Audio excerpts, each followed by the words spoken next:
We showed up tired, thirsty, and hungry. All right! We played a showcase for Dean Guitars down in Miami, but they didn't even show. So we spent the night in the Dean Factory's parking lot, and we surprised them in the morning. They were really cool, and they let the band use their phones to call back home while I was playing guitar for the top dudes there. It didn't take long, and I was signed to a 6-year endorsement deal.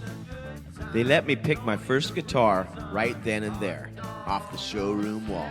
Oh, yeah. So Orlando, that was the next place we went to right after Miami, where I got signed by the Dean Guitar thing. And, you know, when we were getting the Dean Guitar deal, my whole band, I felt really bad because nobody believed in me. Nobody was going to do it. Dean Guitars didn't even show up to our show.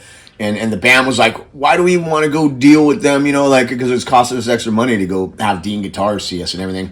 You're not even going to get the deal anyways, they're telling me. I'm like, you know what? I'm the leader of the band. We're doing what I say. So just shut up and suck it up and we're going to do it. So I go and get the deal. And my head's like this big, you know. I'm like, I couldn't even fit me in the motorhome. And then after that deal, we had enough money for gas. And then at that gas station, when we loaded up, we got a 6-pack of my favorite beer, St. Pauli Girl. And there was 5 of us in the band, so I got the extra beer because I was the Dean Guitar guys, you know. And then so we went to Orlando right after that and had a little gig and everything. And I just was like, I was just showing off my guitar to everybody. I couldn't shut up, but everybody was still cool to me and everything, you know. And it was a good time, but I was just so high on the fact that I got someone to believe in me like Dean Guitars and give me a free guitar plus a contract where I got a free one every year for like 6 years from that deal.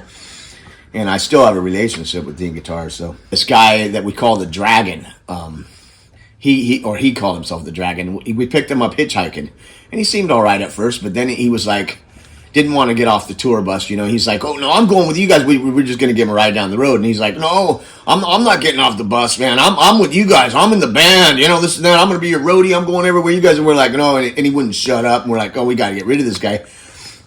So I kind of whispered to my driver, and he pulled over up at the next stop sign and everything. And John, the singer, he moves out of the way, and the Dragon guy, he was right there by the door and everything, you know. So I kind of opened the door, and I grabbed at the top of the bed right there, and I swung, and I kicked him right out the door and everything. We slammed the door, and we took off. Okay, later, brother.